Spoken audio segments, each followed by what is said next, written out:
Okay. Okay, the tape is on, and we're live, 7:07. The meeting is called to order. July 12th, Board of Directors meeting. Roll call. We have two directors absent. One has resigned, primarily because she no longer owns a residence in Sudden Valley. And another is on vacation. Director DeBoe is on vacation and not able to attend tonight. So that's the roll call. Agenda, any changes or suggestions? Yes, sir. Yes. Yes, we have under 6, we have number C, a review of the 10-year integrated roads plan. Could you speak in the microphone, please? Oh, Microphone, thank you. yeah, thank you, sorry. Thank you. We have under C of 6, the review and approval of a 10-year integrated roads plan handout.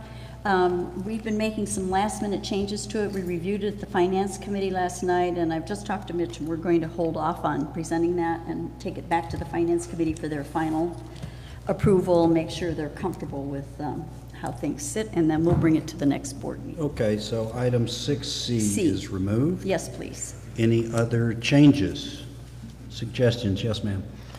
I brought forward the AGM calendar last meeting. You had said that you'd get back with me. I don't see that anywhere on the agenda. Okay, let me add that to continuing business. We'll call that the new item C. Calendar. And any calendar? It's really I am gonna AGM call it the calendar. calendar for the AGM. Okay, AGM calendar, okay. Since that was tabled until tonight, this is up for any Yeah, it vote. doesn't need to be on, but it's not a problem. It's on. Thank you. Okay. All right. There's that. Moved. Okay, anything else? All right, then without objection, let us adopt the amended agenda by acclamation. Is there any objection? Hearing none, it's adopted by acclamation. Okay, so now, are there any announcements? Yeah, want to go just start over at the right. The Emergency Preparedness Committee is going to hold a, I'm sorry, what's that? Good beat. Let's start that again, please. okay, Microphone too? the Emergency Preparedness Committee is holding a tabletop exercise on September 29th from 10 to 1 at the Southwest Fire Department room. It's going to be a weather-related incident. Injects will happen during the course of the 3 hours. We have invited the executive committee. We've invited the general manager and the head of maintenance from Sudden Valley.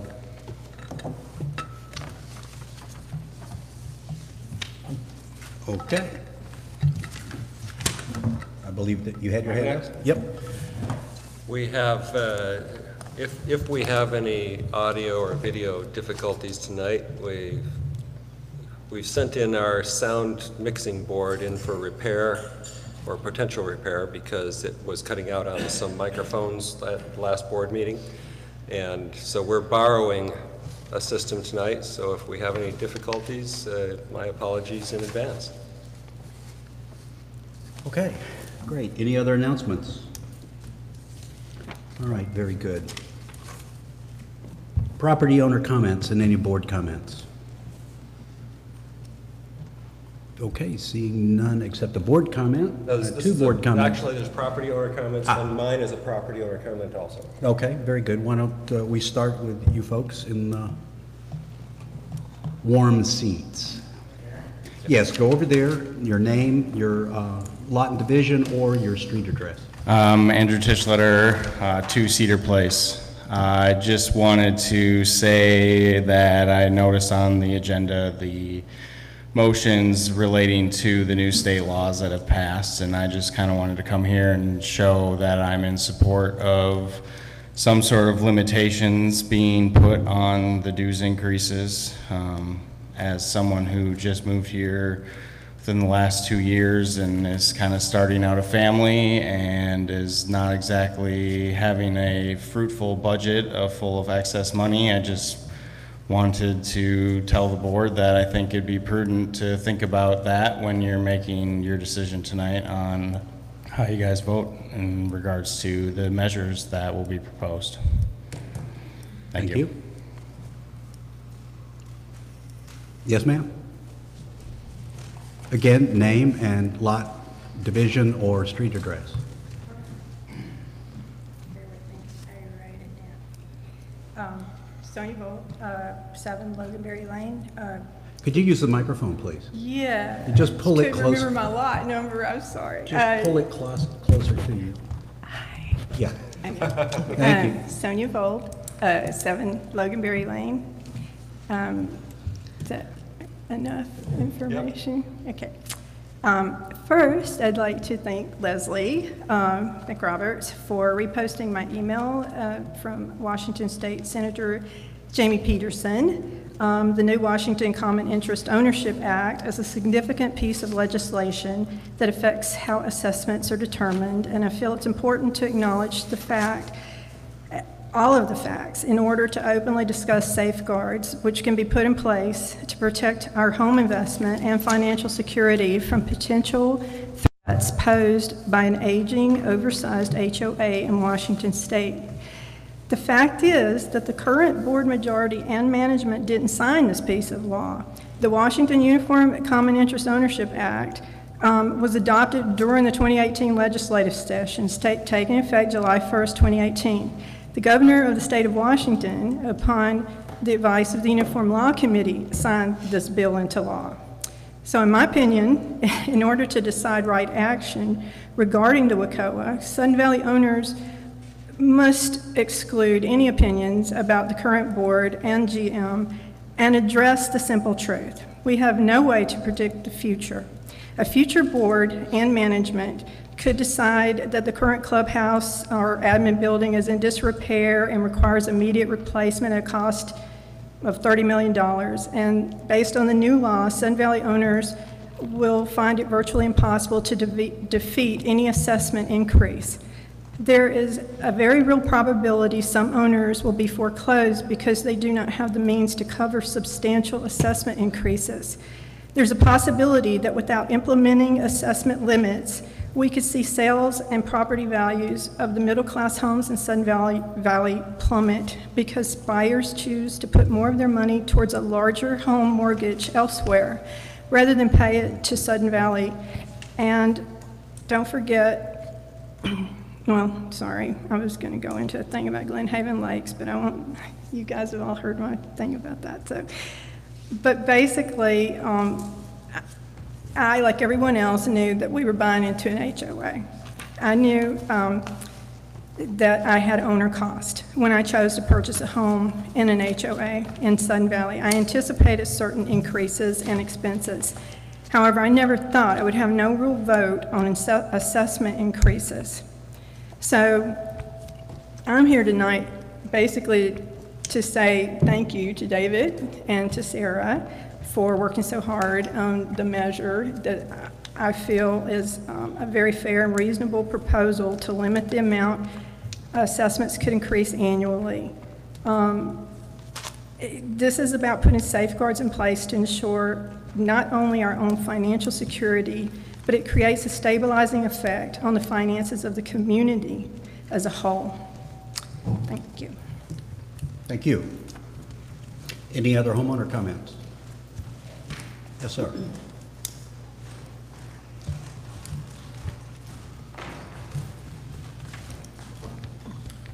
Good evening, Rob Gibbs, 14 Far Summit Place, and just really enjoying the summer. It's warm in the valley. We're having a great time. Bob Wolven and I are the new dock masters down at the marina, and Bob and I are just having a great time down there, talking with folks, getting input, listening to what thoughts they have. Just a couple things we wanted to pass on with there more and more people using the marina, and gosh, that's great. We're hoping everybody's going to get down there and enjoy it. The water's getting warm and whatnot. Notice that there are some children that are playing down at the launch ramp. You know, they kind of get out on the dock and they like to jump in. And it's a good place for them, solid place to wait out. A little bit dangerous though with trailers coming in and out and boats coming in. So if parents could just kind of watch where the kids are swimming. And then as folks are coming in and out, as they're coming into the marina from the lake, watch their speed and their wake. Often you don't see it, and boats are kind of moving around there in the wet slip. So just a couple reminders for safety in that way. And for boaters out there that are down using the marina, come say hello. Bob and I would love to have a conversation with you. Thank you. Thanks a lot, Rob. And that's extremely important to highlight. Boating safety, and children need to be out of the wet slip area, certainly not swimming in there. Sir, I think it's important to point out that there's an article in the paper. They are volunteer dock masters, so both of these gentlemen have volunteered their time to a specific job description and specific duties and times. They're not paid positions. That's good. That's separate from the safety issue. I appreciate them bringing that safety concern and report to the board, and I hope that staff will convey that to our security, and to the extent that we have the ability to monitor that, we will. But to the extent that we can convey that to the community through the communications committee, I would appreciate it if we did that as well. Okay. Are there any other homeowner comments? Yes, ma'am.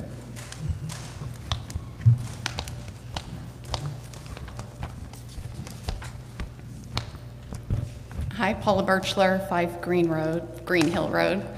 I just wanted to come forward and say a very public thank you to both the board, to the community, to the administration, to the community members that volunteered for the 4th of July celebration that we had.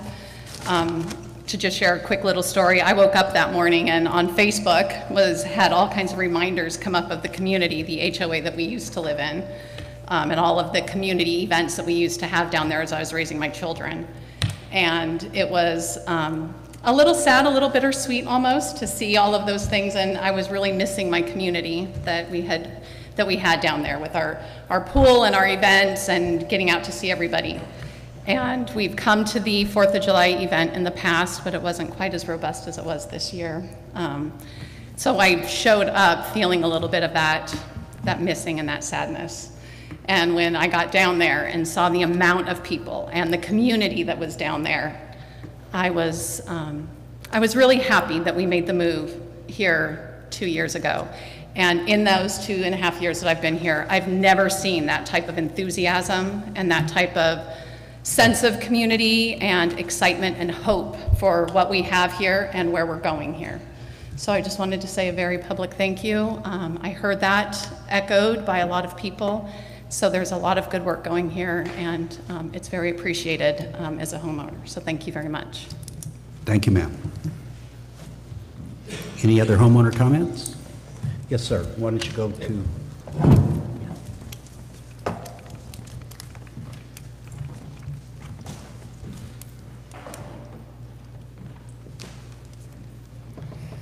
I'm commenting for another community member who's unable to be here. Name and address, please. Mike, please. Who's unable to be here tonight, Nick Flacco, and I'll just use my address, Polo Park.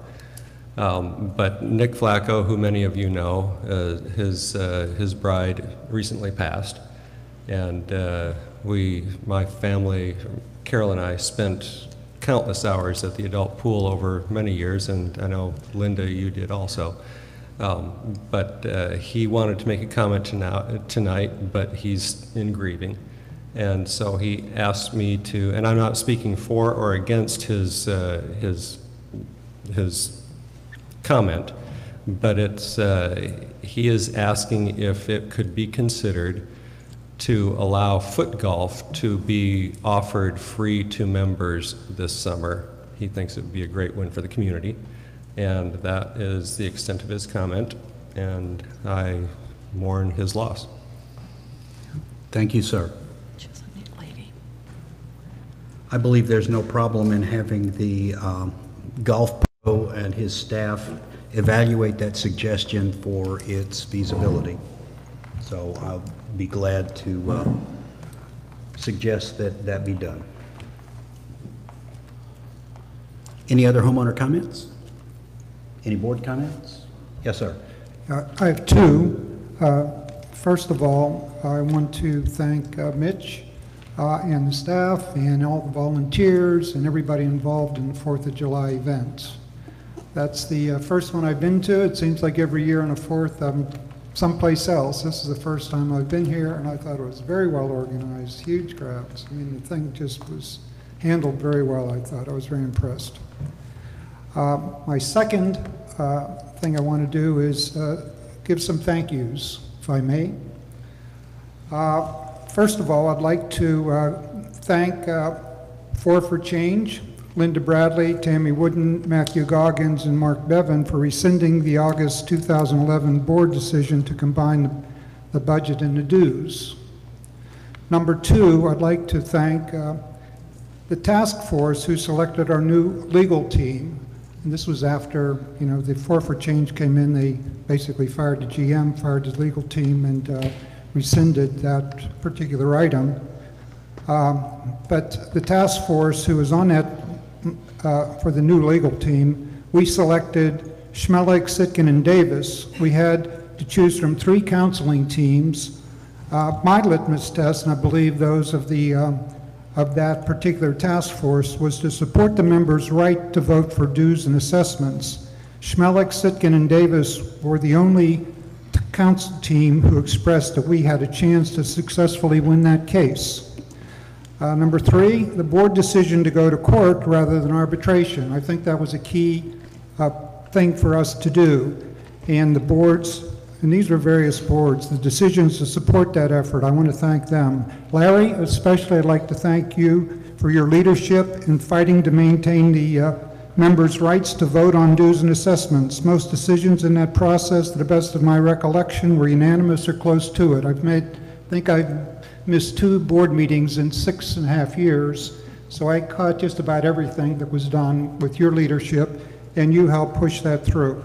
And I want to thank Rich Davis for his commitment and expertise to represent the board decision to protect the Sudden Valley Community Association members' rights to vote for their dues and assessments as per governing documents we all agreed on to when we bought into Sudden Valley. I'd also like to thank the board decisions to take the case to appellate court after we lost at the local court. And I want to thank Larry and Rich for leading that effort. We took it clear to the, and we won. We won at the appellate court, and then it was decided, we were basically forced to go to the Supreme Court of Washington State. And thank you, Larry, again, and the boards who said, let's go, we'll do that. Well, they rejected that, so it fell back to the appellate court. So basically, I want to thank all those people that were involved, all those various board members over the years who helped support that to maintain. So for the last 6.5 years, we have had the right to vote for our dues and assessments. Sometimes we're disappointed. I certainly was, and I think a lot of us were on some of those, what we thought were reasonable requests for increases in dues and assessments. But overall, I think the people respected or appreciated all the work that was done to guarantee or to assure the right to vote for both those dues and assessments. Thank you very much, all of you. Thank you, sir. Any other board comments? Yes, ma'am. Just a follow-up on Rob Gibbs's comment about swimming on the launch docks and stuff. Can we put some signage up? I would think that, unless there is some right there, I would think that would be the smartest way to mitigate any kind of risk that we might have. And I thought we had a sign for wake, but maybe I'm wrong. I thought there used to be one out there. We used to have a boat, but that's been years ago. Why don't we take that up with staff? That works. Thank Thank you. you. Just if somebody could look into it. Any other board comments? Okey-doke. Now we move to continuing business and voting as necessary. First item, please. I believe that's the general manager. Sir, this is a continuation from 7/27/17. And at that time, a member of the association had requested the association buy 2 lots from them. There was a disagreement, and it was taken off the agenda and moved forward. About late in the month of June, the agent for that person approached Chris Weitzel and said that something needed to be done. Chris Weitzel called the owner. The owner said, "I would like to sell and I would like an immediate close." Chris Weitzel called me up and said, this owner would like to sell the 2 lots that were offered to the association for the price that the association and the owner had previously agreed to. Weitzel said he would handle the entire transaction without a commission. He offered to do this. The owner asked for an immediate close. There were reasons why, and they're personal, and I know them, and I won't go into them. I contacted the executives and said the offer of the price at the time from 7/27/17, which was being agreed to up until the member asked for an excessive amount of money, was being accepted by the board, but we didn't come to a vote. We want those lots, and I'll tell you why we want those lots. Those lots are at the top of Gate 5. Those lots have a 16% grade. The county won't accept a lot. I'm sorry, those lots, the county will not accept a road above a 16% grade. Those lots have a 20% grade. The lots or the road? I apologize. The road. Thank you. The road has a 20% grade. The county won't accept roads above 16%. Those roads have 3 switchbacks, hairpin turns, and they're not two-way. In fact, they're 12 feet wide. There's a bridge at the base of that road that connects to Southern Court. That bridge is unknown, uncertain, uninvestigated, and the last time that we repaired a bridge over a culvert, it was $500,000, and in talking to our engineer today, they said, given the problems with that bridge, you should expect a $500,000 bridge cost if you have to rebuild it. It is unsafe to de-ice those roads. We cannot de-ice those roads. Several cars have gone over the edge. Multiple tow trucks are required each time a car goes over the edge, with one tow truck tying up to trees and then tying up the other tow truck for the second tow truck to then lash onto the car if it hadn't fallen all the way over the cliff. We have recovered 2 vehicles like that. It is an unsafe road. The road needs to be closed. It needs to be closed, and in talking to Chief Ralston from the Whatcom County Fire District, South Whatcom Fire District, he agrees that there are means and methods that other fire departments have used so that there remains an emergency escape medium for members, if they have to be able to crash gates or open them up. But he agreed the road is not safe for his trucks or for anyone else. I approached the board. The price was $20,000. The board? I approached the executives. This Thank is you. first my day, I'm telling you. I approached the executives and asked them for permission. The executives agreed if the owner will sell the lots and close the sale, to pursue the sale. He wanted an 8 to 10 day close. That was his request. We have completed that sale. The sale is done. The lots are now belong to Sudden Valley. They will be turned into green space. There is no resale up in that area. This will allow me to work with the fire chief, the county fire marshal, to shut down those roads so that we have, they're already shut in the wintertime. They are non-passable. So I'm asking for the executives to request ratification of the permission they gave me due to the emergent nature of the owner's request for an immediate close to ratify that sale.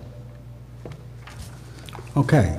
I would make the motion to ratify the executive motion. Second. Motion made and seconded. Is there any discussion? Yes, ma'am. What account is the money coming out of to pay for the lots, Density please, reduction, Mitch? Linda. Thank you Just very, as you know. just, it wasn't said, that's It's, why I'm asking. Density Yes. reduction, the correct account. Thank you. I also have just one more question. What are the purple lots on the map? I'm sorry, I understood less. Just curiosity, yeah. Those lots are actually at Southern Court, and they're occupied and buildable lots. Okay, Les's lots were the other I know, ones. yes. Okay, any other discussion? David. Yeah, I guess my understanding in the past that since this isn't like an emergency situation, that in effect, the board needs to ratify any of those decisions before the action, not after. No, sir. Is that not the That's not case? the way ratification works. Ratification works after the action. But those are normally like emergencies, or is, something, hurricane or fire, something, you had to act That immediately. is not correct. That's not what the bylaw states. Okay. That's all I have, sir. Okay, very good. Then I guess the question is called. Call the question. All in favor of this motion, please indicate. 1, 2, 3, 4. All opposed, please indicate. 1 opposed. Motion does pass. Yes. Okay.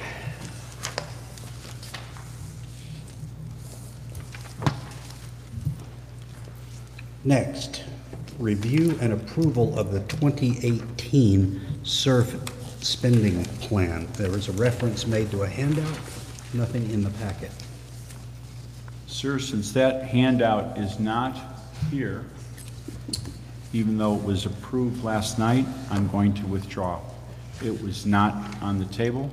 That's a staff error. So I'm going to have to withdraw the request. You don't have the document in front of me or in front of you. And as mentioned earlier, the 10-year integrated roads plan will be pulled also at this time.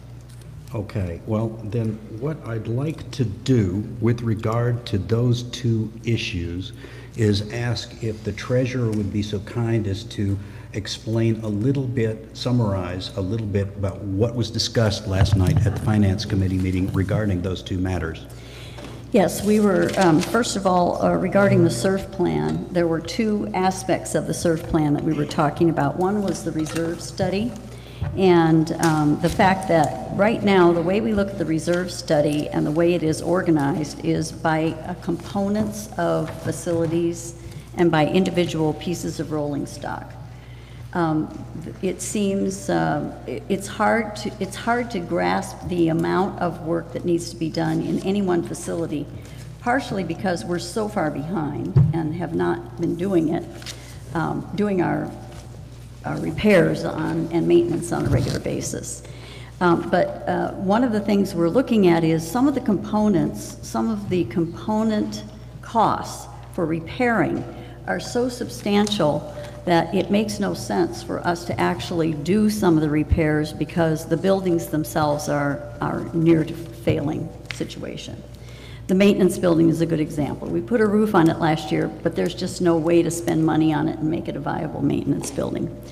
So one of the things Mitch is going to be doing is talking to our reserve consultant and asking them to put all of the repairs for each kind of facility, all of the things that are the backlog, into that facility so we can see what's the total cost to fix that particular facility to determine whether or not it is worthwhile to fix it or to replace it.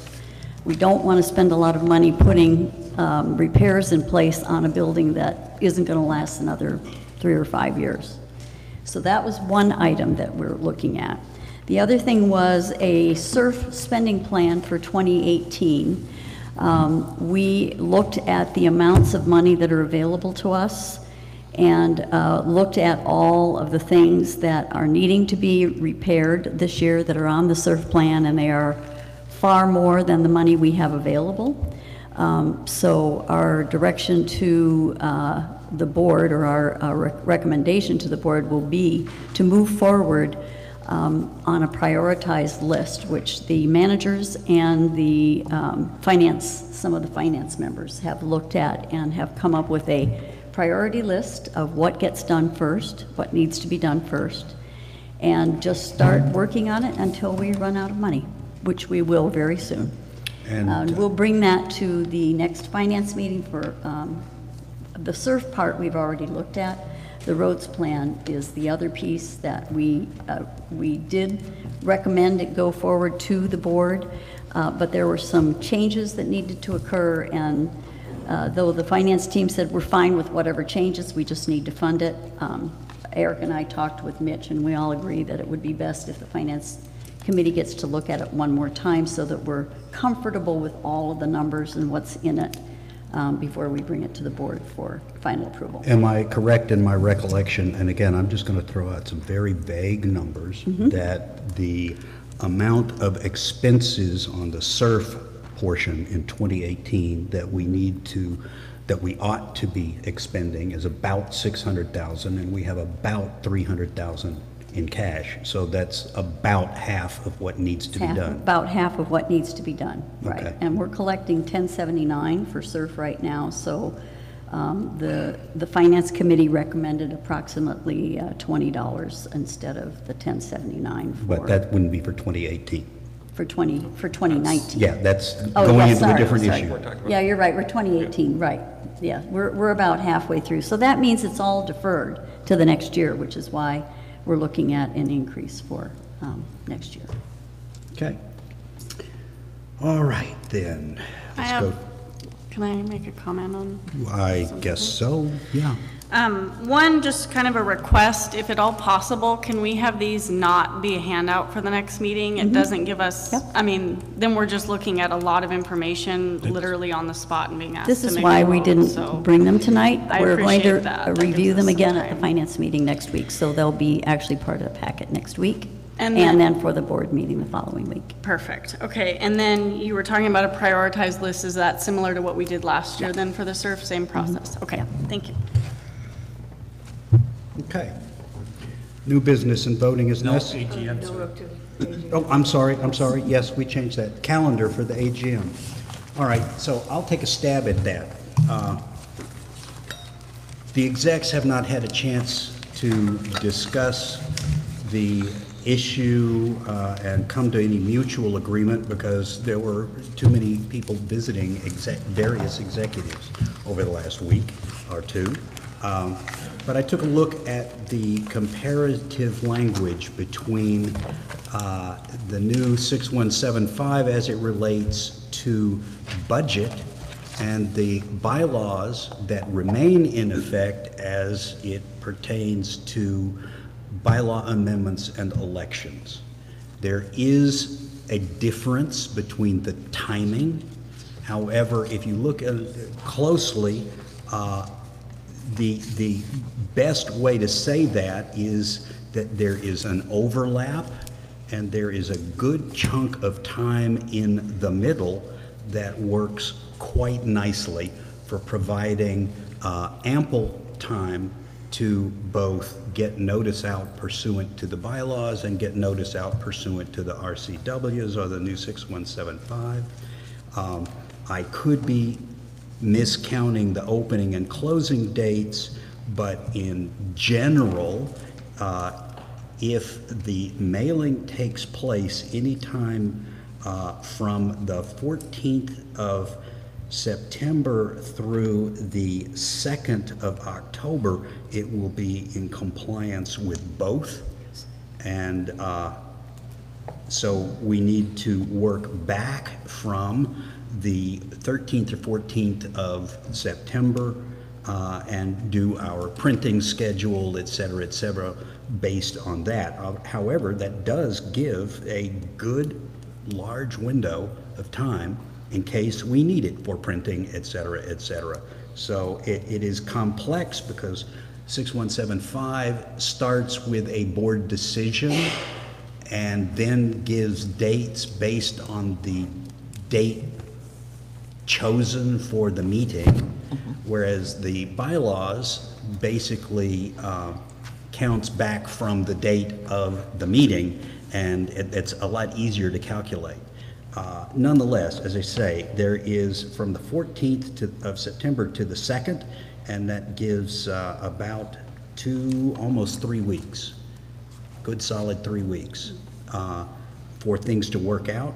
And we need to come to an exact counting, you know, because what is 14 days in advance? Is it, for instance, is it the 19th or the 20th of October? All of those little details, that we can work out. It looks to me like there should be no problem whatsoever, because this is very close to, if not identical, but very close to the schedule we already have. The only thing, a couple of things that I'd like to say, the reason that I chose I believe it's the 26th of September for the packets to be mailed. If we wait until the very end, let's say the 2nd or whatever of October, for people that live, if they're mailed that day, for people that live in the Bellingham area, that's fine. They'll get their ballots shortly. We have out-of-state owners. We have lots of Canadian owners. We have international owners, and you're really shortening that window down for them to get their ballots and for them to return them to us to be eligible to vote. And that's why I tried very hard to maintain this year what we have years in the past, which has been mailed during that week in September. And I see no conflict. Okay, if this works, also the calendar is based on regularly scheduled board meetings. There's only one special board meeting, and that's August 30th to comply with the budget adoption that's required under the new law. And my understanding is that is perhaps either the 30th or the 31st, but that's a niggling difference. Yes, very much so. Just go ahead. Point of information there, the law says a maximum of 30 days. And so it could be anywhere. The budget adoption could actually be adopted right up to before the date of mailing. That would be an extreme and it wouldn't be reasonable, but according to the law, it could be.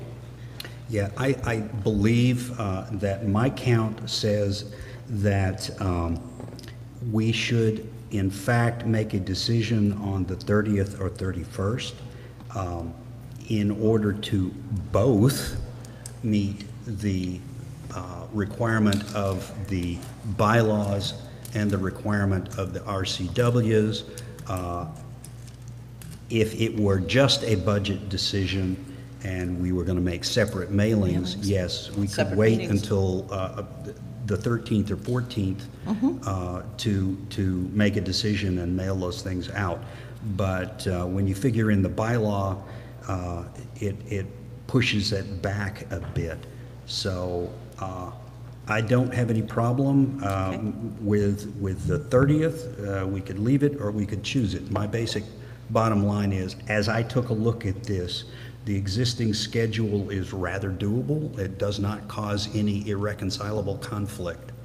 And you can always, if we need extra meetings, this is just based on our regular meetings, you know, and I know that frequently during the budget process, we have extra meetings, but that's up to the board. All I put in there were meetings that I knew were scheduled meetings. I knew about Carol's extra finance meeting on the 11th because I had attended a earlier finance meeting, but other than that, if you need to fill in your dance card, hey, you know, we just need to set that up, that's all. Yes, and 30th or 31st is fine with me, just so that it has that window there for the state law. 31st of what are we talking? The 31st is Friday of August. Okay. The 30th is the last Thursday in And I August. just did it because it was a Thursday and our meetings are Or traditionally on a generally Thursday. Right. Yeah. We'll, again, the actual niggling detail we can leave till later, but the general principle of making a decision on the 30th looks like that will be just fine. That Okay. will not contradict the new law, and it will still allow a single mailing of everything and therefore save some money. So Yeah, I absolutely. don't see any problem. If other people do, again, feel free to take a look at the law. It is not a fun exercise, but feel free to do it. We did ask Rich Davis to take a look at it, and he suggested that one way of dealing with this would be to postpone the meeting until after Labor Day. And that is also perfectly fine with me. That is, I don't think that would be a problem with the bylaws, but it certainly would make things simpler based on your existing calendar if we did it on the 30th. We'll continue to look at this, obviously. I need to get back with Rich. He did not make a suggestion as much as make a question. Can you do that? To make it easy, and so we need to take further look at it. But that gives you a bit of an answer more than you had last board meeting. If you could explain to Rich, part of the reason that it's nice to have it put to bed is because the candidate applications, that's their deadline, and then we deal with getting in all of their all of their information that goes into the booklet, that also, goes into many things. This doesn't affect that at all. Oh, I know. I'm just saying that for N&E and for staff, in putting documents and such together, I'm saying when you run past Labor Day, N&E and staff start dealing a lot with the candidate information, which has nothing to do with the budget, but everything to do with some of our other things that are done under the bylaws. Yeah, let's just leave That's all. leave it at this. Thank you. Either Thursday, the 30th of August, or Thursday, the 6th of September would be perfectly valid. And that detail we need to discuss. Now that the execs have a little bit more time to think about it, we'll need to discuss and make a decision of what to recommend to the board. Yes, ma'am. For those who are unclear as to what we're talking about, the new state law says that from the time that the board approves the budget, you have only a limited amount of time to send that information out to the members. And so if we were to approve the budget back in August, as we have done in the past, then we would have to send it out by the end of August, and then our candidates wouldn't be there, and then our AGM would fall.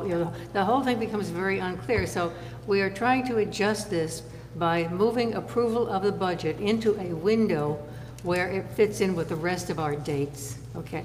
Now, the other comment that I have about this is for the budget only, where we have other measures. We can approve those anytime. I mean, and Linda, boy, as soon as we approve those, you can just, fold those right in and get it all done. But this is just the budget only that we are debating a date for. Yes, that's correct. I think if you look on the calendar, July allows for accepting bylaw, recommendations for measures. Right. And we do have some for tonight, and I believe also our next meeting in July, and any possible special meeting or meetings. Sir. Excuse me. Mr. President, Sarah, and then Eric. Okay, Sarah. I have a question, I guess, about the process being done here. So this was initially brought forward by Linda to the board, and then it was postponed, and now it's being discussed as the executive committee discussing, and I'm not sure why. It was brought to the full board. It's not an emergency. I'm not sure why the executive committee needs to meet and discuss it as opposed to the full board. The full board is discussing it now. If you have any comment, please feel free to make it. but it's also been brought up twice by you that the executive committee will be meeting and that they've been busy and they'll be meeting to discuss it further. That's quite correct, and that makes it very difficult for the whole board to get together, the same reason it made it difficult for the executive committee to get together. We had visitors. Now, that means that if we were to call a special board meeting, there would be a significant number of people who wouldn't be here. So, we are discussing it tonight, and it will come back to the board for further discussion. No decisions will be made on this by the executive committee. So what is the point of the executive committee meeting on it at all? So that we can have a better understanding and feel comfortable that we all are clear of what the legislation requires as compared to what the bylaws require. The whole board should have that understanding and be comfortable with it, not just the executive committee. You are more than welcome to come to that understanding, and we will have that discussion, and you can have it tonight if you have an opinion. If you do not have an opinion, bring it to the next board meeting when it will be on the agenda.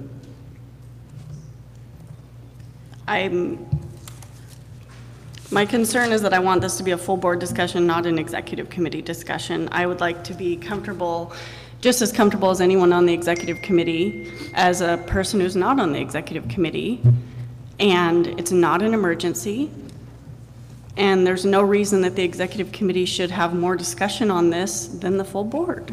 Are you suggesting that the executive committee is prohibited from having a discussion? I'm saying it's inappropriate, yes. Okay, thank you for your comment. Mr. President, Eric? Eric? Withdraw. That's all I have, sir. Okay. Next item, pardon me, now we'll go to new business and voting as necessary. Approval regarding the clubhouse air conditioning system using capital funds as the typical repair would use operational funds. Sir, from last night's meeting to today. Last night's Finance Committee meeting, yes. To today, Director Trower asked for me to put together a capital request. I could not find the time to do it. I can proceed with this or wait until I have the right document in front of you. What would be your pleasure?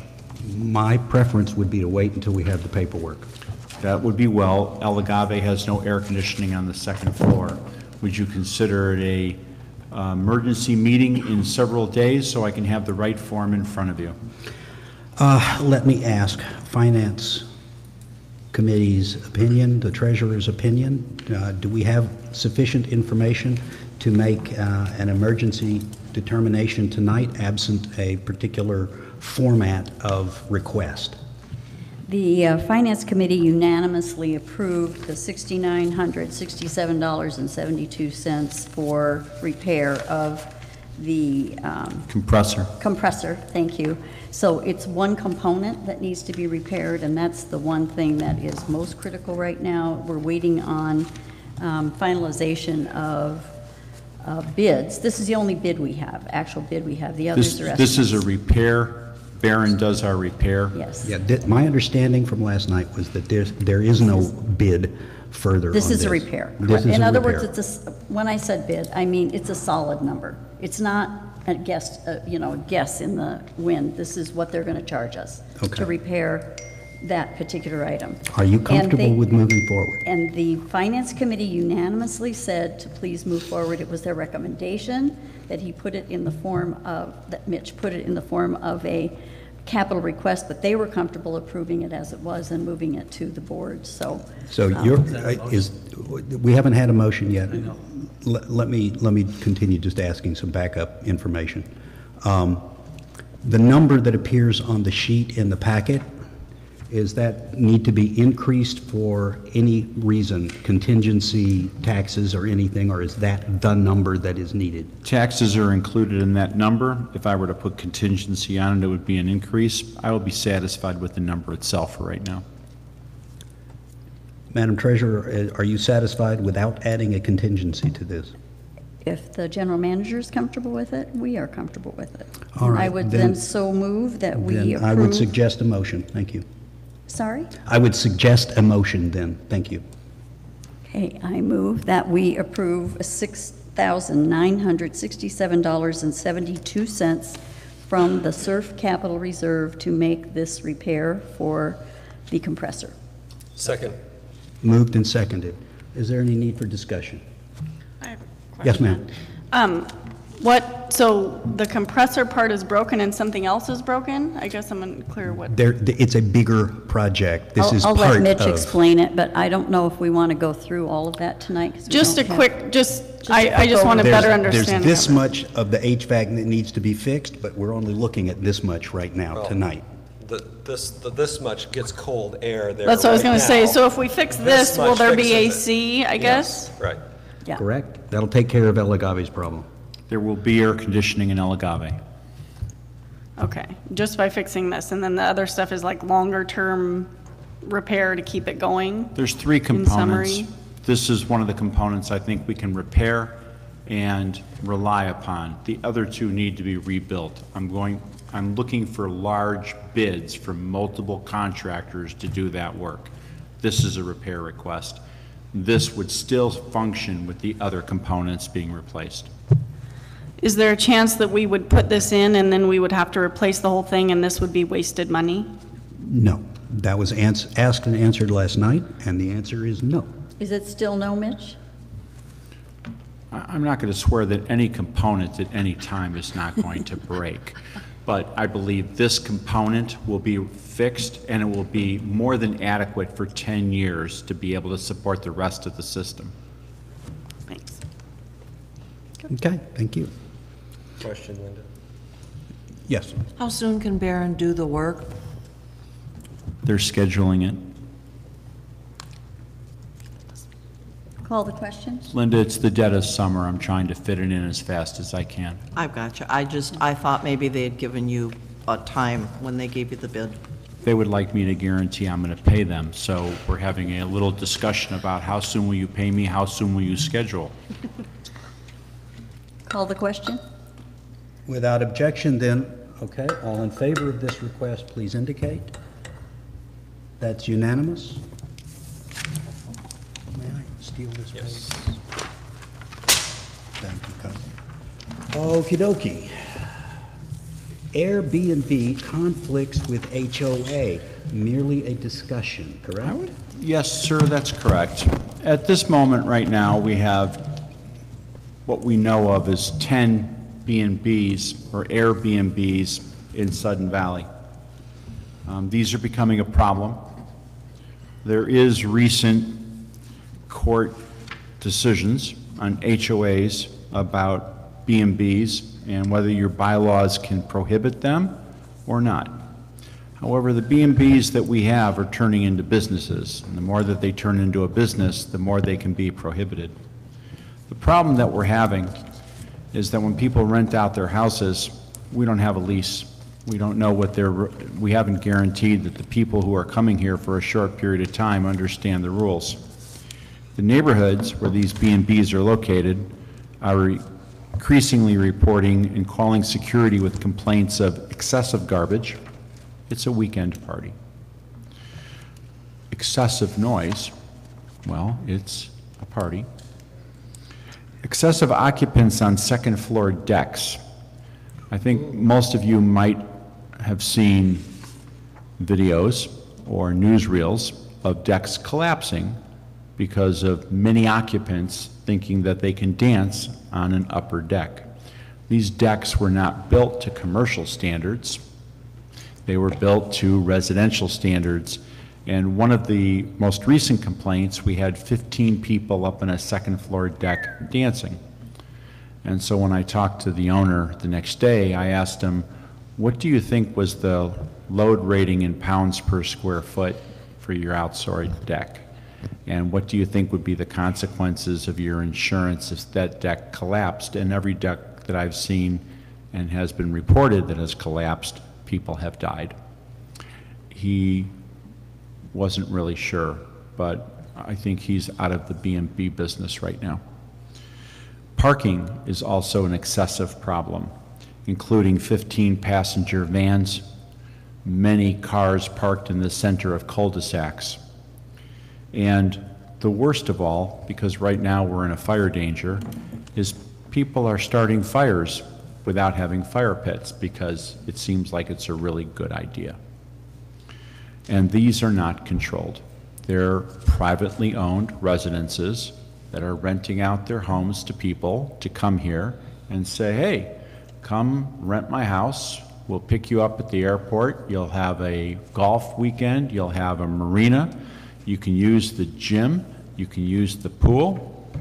I assure you we will have a pool this year. And you can use all our amenities. And it's a great place to have a great gathering with your friends. And they don't include the rules, and we do not have copies of the lease. So I'm working with our council, and I believe that the board should take measures and steps once we know the full legal implications to put controls on this to minimize the amount of disruption caused by B&Bs, which are proliferating throughout the entire, every gate in the association now has one. I will merely add as a point of information that the issue of poor regulation of bed and breakfasts and rental facilities around the lake has been a problem noted within the county for at least 2, if not 3 years that I've been involved in county watershed issues. They have issues that we don't have, but the parking and the excessive occupancy are definitely 2 of the issues that they have that are very much exacerbated by the fact that our streets are much narrower than any of the streets anywhere else in the county. I believe that, let me back up. I've asked council for review of case law and what the criteria would be in different scenarios for us to be able to put in controls through either bylaw or administrative controls to at least get a handle so that when people are renting out their homes as B&Bs, they are compliant and going into this in a very knowledgeable situation. Could I suggest that you have merely laid this out for our knowledge and our awareness, and that it is probably more appropriate to discuss it when we have firm recommendation from council about what council believes the board can do? I would agree. Right now, this is just a heads up. This is a growing problem, and I will bring back to the board council's recommendation. Just again, further background for those who haven't been on the board for a long time. This issue did come up several years back, and we were informed at that time that case law prevented us from prohibiting Airbnbs in homes. But apparently case law has changed. So at that time, when it came up before, given that our council's recommendation was there was nothing we could do, we dropped the matter. Apparently, with further review, there might be something we could do. We'll see. That's all I wanted to do, is bring this to the full board for you to understand the problem that we're now dealing with. Could I add something? Yes, sir. Our restrictive covenants say that no lot shall be used except for residential purposes, and so I suppose there's some splitting of hairs on what residential purposes might be defined as. That was the source of the case law Right. difficulty. And that no building shall be erected on any lot other than one detached single-family dwelling. And I, for one, know from experience that the home that I'm living in was originally constructed to allow 2 families to live there. So I know that this compliance is obviously going to be an issue moving forward with any decision that impacts I us. always like to blame Rich Bailey in these situations. Where were those plans, Rich? Rich, I can gladly say, was not in charge of approving the plans for homes with multiple kitchens. I do have a question. Yes, sir. Isn't a B&B a business versus a Microphone, rental? please. Oh, Microphone. repeat that into the microphone. I said, isn't a B&B a business versus a rental? And if it is, doesn't the policies that we have in place prohibit running a business within the HOA? Under prior case law, the answer is no, it is not a business. It is a residential use, according to the court. And that's why we why we dropped the issue. Apparently, courts have reconsidered that, and we need to get further details on the exact criteria necessary to call it a business that is prohibited under our restrictive covenants. When we get further education from council, we'll bring it to the board. But right now, as of the last statement, that was no, it is not a business. Yes, ma'am. Just two things. Do we know if Whatcom County has any laws that talk about Airbnbs? Yes. And our bylaws allow for long-term leases. If I'm not mistaken, an Airbnb is considered much like a hotel, where you have, it's a bad word, transient. All I can say, renters, Linda, that's is all. that the court did not agree with that analysis back in the day. Okay. And so I can't speak for the court or why they felt that way. I haven't read that case. We were just informed that we couldn't do anything about Airbnbs. It's now different, so we can drop that. Has Whatcom County, do you know? Whatcom County has regulations. The city of Bellingham has regulations. They both have waterfront property. Noise, crowded parking, particularly crowded parking, have been Environmental concerns on the North Shore. have been a problem. The North Shore, though, has environmental concerns that we do not have. It's more information than we need to discuss right now, but basically, they have a bigger concern than we do, and in the county and somewhat in the city, enforcement is a problem because they simply don't have the staff to do enforcement. They have increased, in the last couple of years, they have increased their requirements for notice to tenants and signage, and that may be something that is much more easily within our rights. Whether prohibition is within our rights, that I'm just not certain about at the moment. Certainly, we do have rights with regard to notification. We have a problem with regard to enforcement. Okay, so let's move on to the next item.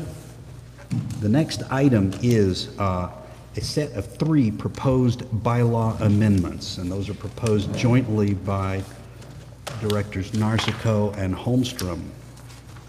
So I'm going to ask you guys to outline what you're suggesting. And please try it one at a time. Just unless they are irreconcilably tied together, let's try and deal with these one measure at a time. Right, right. Yes, I'd like to read something before we address the specific measure. And this is a little bit of history that is presented in board discussions in 2013. A proposal for bylaws change to limit any increase or decrease in our dues and assessments by 7% was considered. It was stated, I think this is an important item here, the intention of this proposed inclusion to the SVCA bylaws is to stabilize and regulate proposed budgets and subsequent proposed increases and decreases in revenue from annual dues and assessments presented to the membership of SVCA. And the intent was really a couple of things. One is to ensure we don't become excessive in the increases. Also, the concern was if you have a rogue board and decide they're going to come in and cut the budget by 50% or cut the dues and assessments by that, the sense is we need to have a stabilization. Since SB 6175 has passed, the break in the process, before we had a break, we could propose anything in a budget, but the membership, 60%, could vote on the dues and assessments that went to that. In effect, we pulled away the brake. Our right to vote for dues and assessments no longer exists, and we all know that whenever we put up a budget, has it ever failed? I don't think, my understanding is the budget has never failed, regardless of what we put in there. And then we go into a spending plan, and of course, then we take a look at what the dues and assessments would be. So that's been eliminated. And we have a community which I think we're proud to have, the diverse community. We used to have, there was some talk this was a resort community, golf folks, and they had their little second houses and came here to golf on weekends, etc. Houses didn't have garages. When I first moved in back in 1990, I don't recall ever seeing a child. I mean, that was just the nature of it. It was a different kind of world. And I think diversity is more than rhetoric. It includes a socioeconomic diversity as well as the other forms we often claim. I think if we really mean it, it's being a part of who we are as a community, then our budget structure, our budget and due structure should reflect that and should respond or correspond accordingly. And I feel it's only fair and morally responsible to consider those in our community with limited incomes, often those retired and young families with children or hardships. And this limitation will provide time for members and their families to plan ahead and make necessary adjustments for the future in case, the budget keeps going up. I mean, the reality is we do need some revenue to fix things and to deal with the kinds of issues, our roads, amenities, facilities, etc. So, there's a reality there, but I think it's appropriate for us to be wise and to be not inconsiderate of those elements, those people in our community. Again, people are often said, person's house rich but income poor. There are other people that moved into this community because the houses were relatively inexpensive. And on a smaller budget, this became an issue. And if we take liberty, if you will, being instead of having 3,200 people vote on this, we now have 9. That's a huge difference. So it feels as if we have an extraordinary moral requirement to use that power wisely. So what I'm proposing is for this first measure to limit a 5% annual increase or decrease in regular assessments. Is that a motion, sir? Pardon me? Is that a motion? Yes, but I want to finish. Let him finish his statement. Yeah, and these, for each of these, the measure passes if this is the bylaw change, so that would be 2/3 of the community that would need to vote on this. But the question is, shall the bylaws be amended to eliminate the Board of Directors from proposing a budget that requires regular assessments to increase or decrease by more than 5% of the association's regular assessments from the preceding year? The intention of this proposed inclusion to the bylaws is to stabilize and regulate proposed budgets and subsequent proposed increases and decreases in revenue from annual regular assessments presented to the membership of SVCA. Again, this is to stabilize. Granted, now I'm getting to the point of where I'm losing track of what is your opening statement and what is your motion. Well, the motion is make an opening statement and then make a motion. Well, my opening statement is that, well, I think I've extended that. My motion is to pass the, to propose to put on the ballot the measure where we limit, have a limit of 5% on annual increase or decrease in regular assessments. Now, the wording of that proposed amendment, is that as handed out in the board packet? Yes, should be. Okay. So there is no proposed wording for the bylaws. I'm sorry. I'm just clarifying that the motion, it's a motion has been made for a proposal. Okay? For the ballots. Right. Is there a second? Second. Moved and seconded. Okay. I think your rationale was completely stated in your opening statement. So now the measure is up for question and discussion. All right, since no one else is raising that, well, all right, yes, sir. I understand, David, the thinking behind this, but one of the things that I question is, are you taking the democratic process? Microphone, please. You got to hug that thing. Are we taking the democratic process away from future boards and the people that would subsequently vote in the people that are going to be sitting on these boards? Well, I might say that when we moved in, one could say we took away with SB 6175. We didn't take that away, sir. Well, we did not, right. Please, this is, you ask a question? Yes, but that's an incorrect statement. Fine, let him finish his response, and then you can respond. What's your response? Yeah, as I see it, in terms of the, quote, democratic process, if you will, up to the passage of this law, that we had 3,200 people that had an opportunity to vote on these dues and assessments. And these were the things that I know when I moved in, that's one of the things that I looked at. I read all the governing documents. I can't recall all the details in them, but I read all the governing documents, and one of those was that I had a right to vote on my dues and assessments. And it was granted a 60%, and all 32 people had a right to vote. Now, and also it was based on those who actually voted, just like most democratic processes across the land, that only those people, you don't show up, your vote doesn't count. Now here, the vote de facto counts because you had to vote down a budget. So this is really reintroducing, if you will, part of that democratic process, that the people will have, number one, a right to vote on this, which would then have a limitation and impose. We have limitations on the board of directors all the time. I mean, you go through the governing documents, we have lots of limitations of what we can and can't do.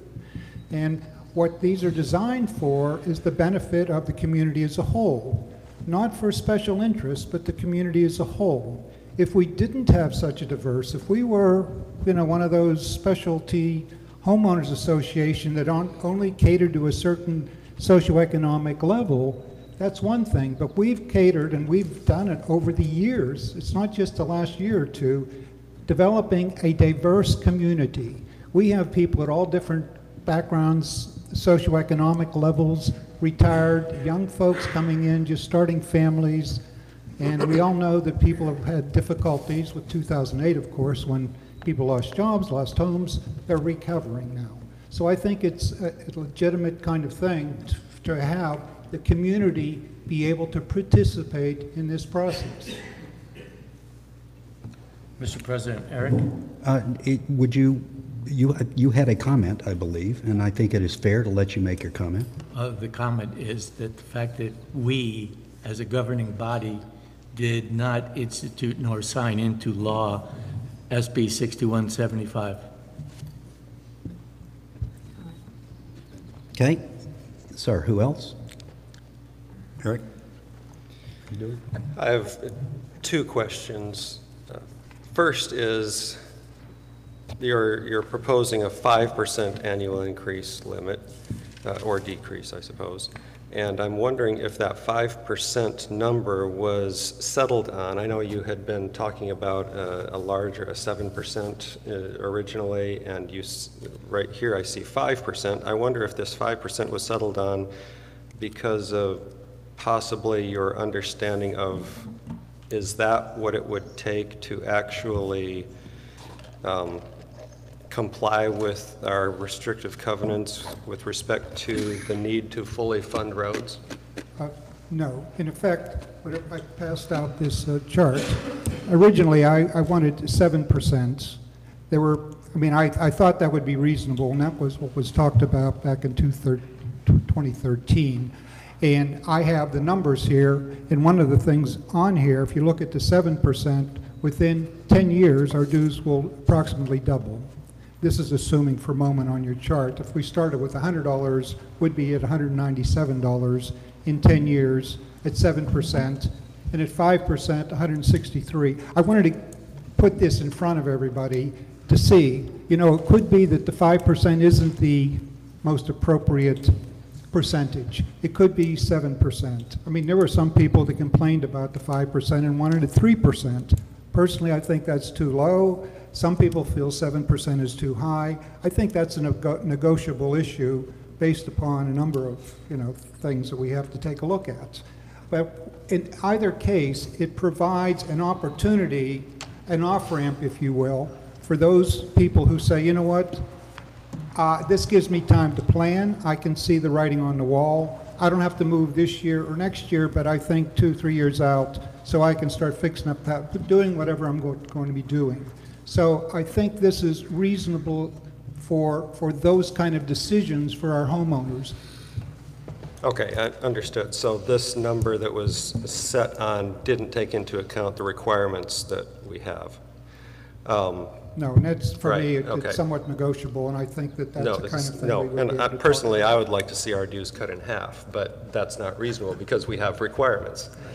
And so this doesn't take into account that. And I'm also wondering, you know what, I'll pass. Okay, Mr. President, Carol?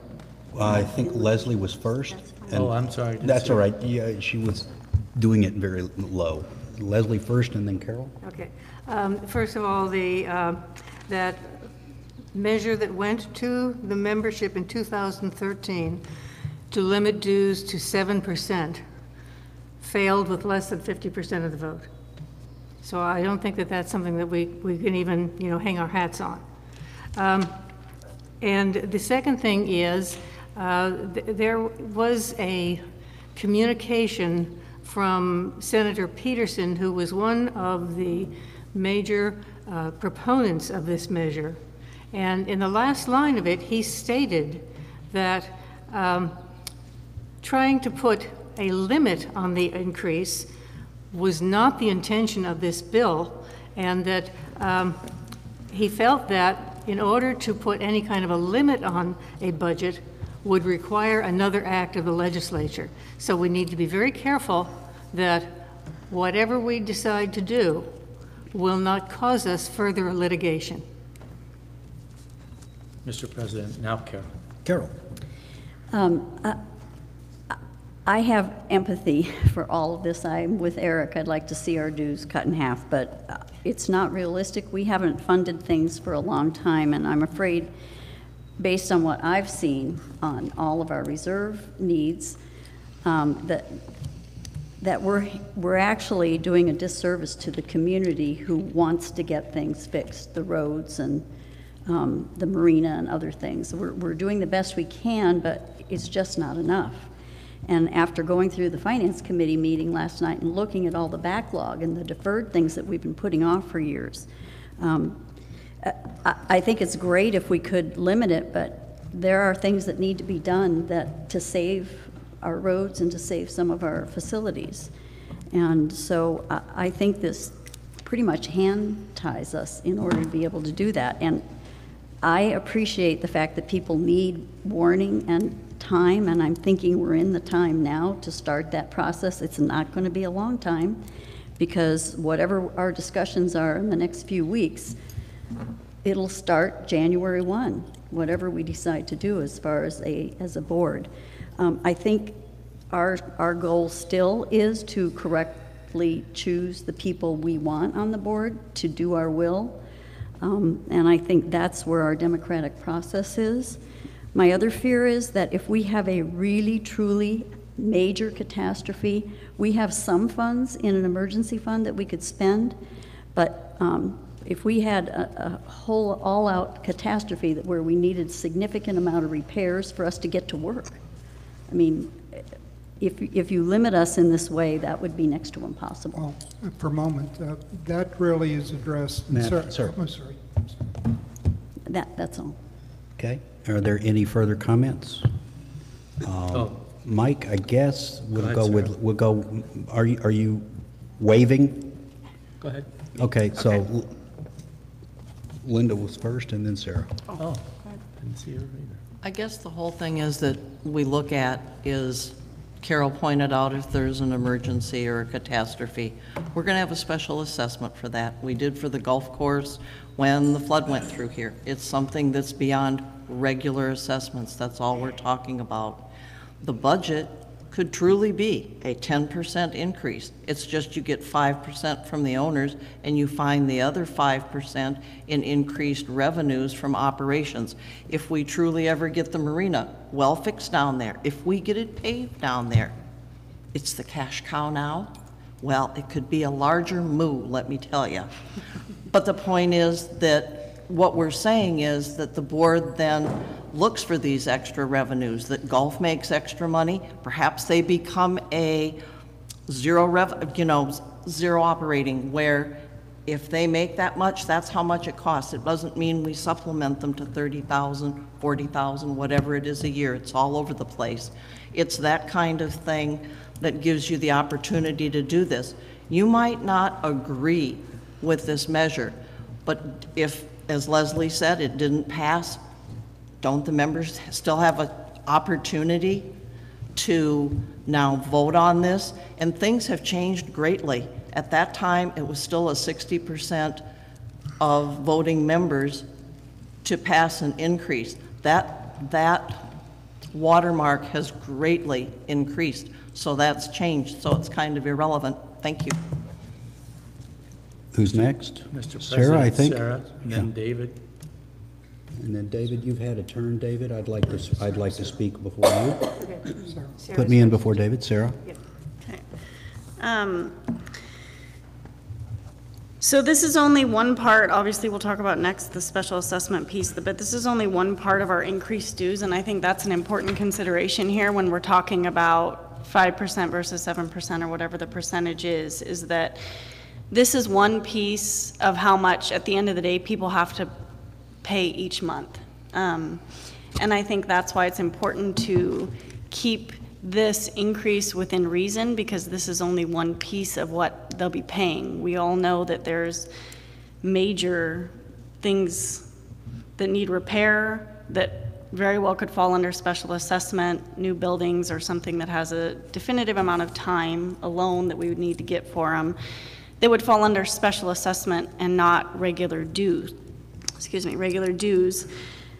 And the other piece of that is thinking about how much someone's income increases per year, I think is a major consideration for me, at least, and when I'm thinking about what percentage is, people don't get even usually a 5% raise per year. That would be actually very high. So I think it's just, when you look at the overall percentage, if you say dues went up 5%, but we also had a special assessment, the total percentage could be 10, could be 15. And I think that's important, because at the end of the day, what people care about is how much are they paying out in total each month.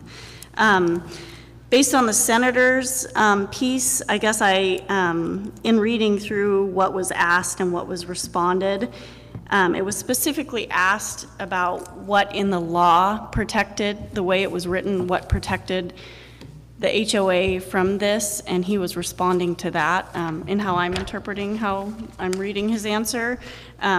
So he's saying in order for there to be a limit on that, there would have to be a change in the law.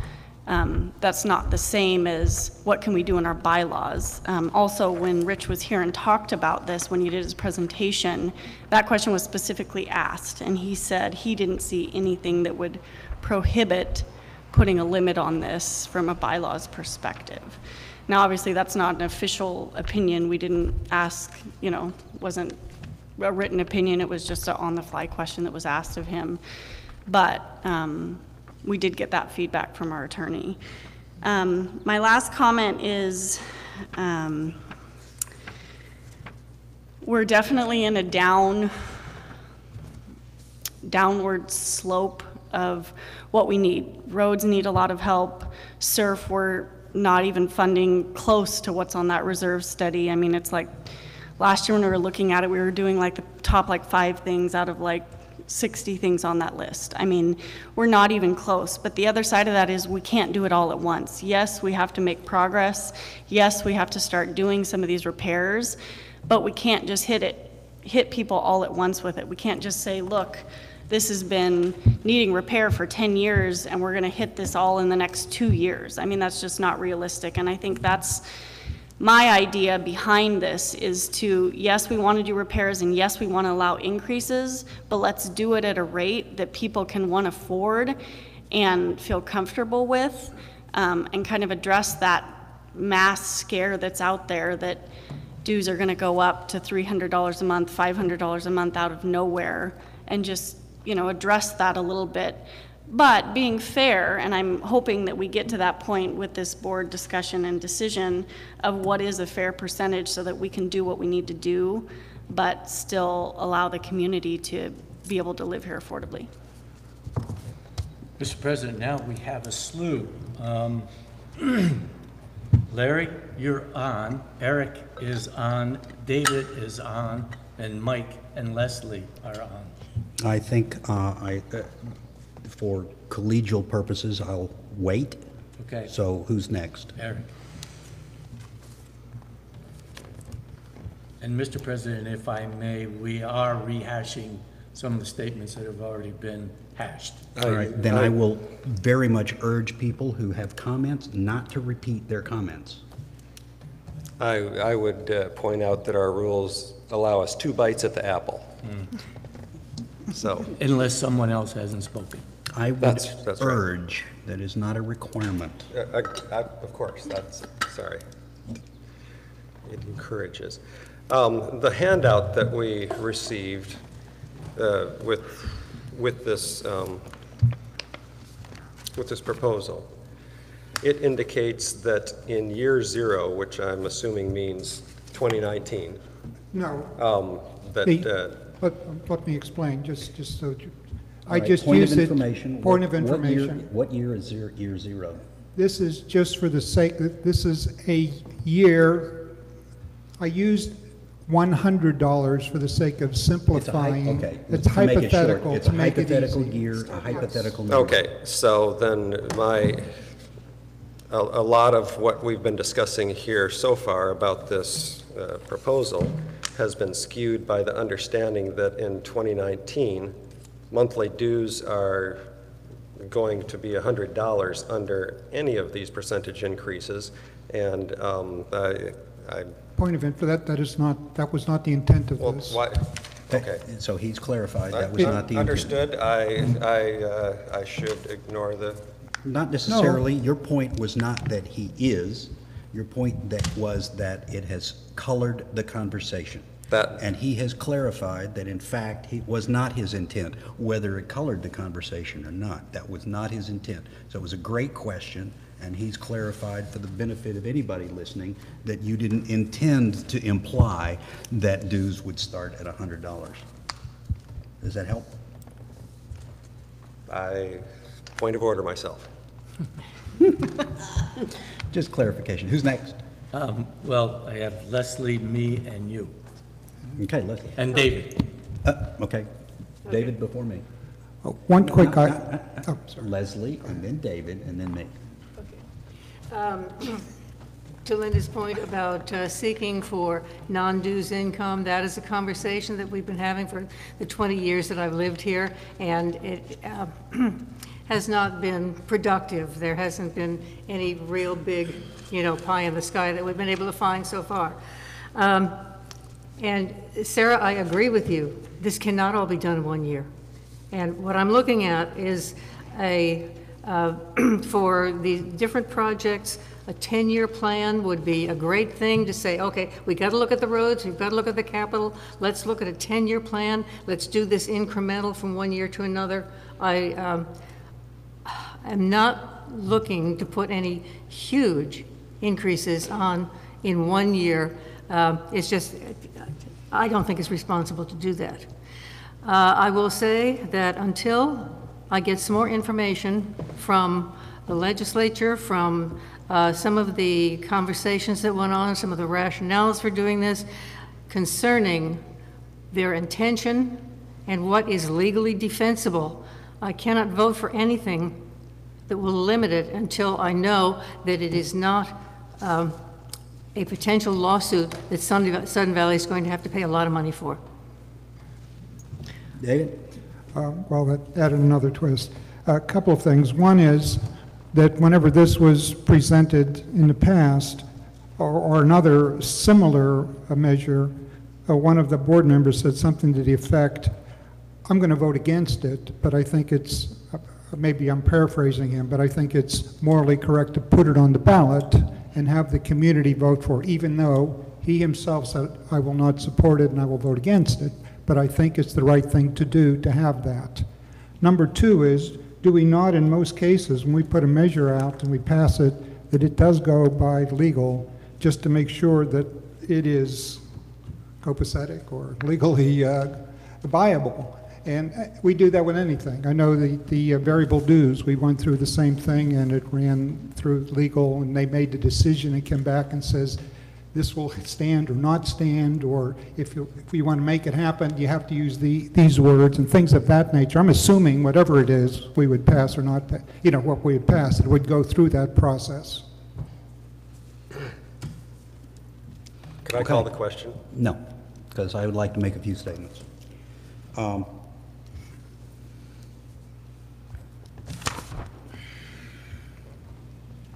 do I say this?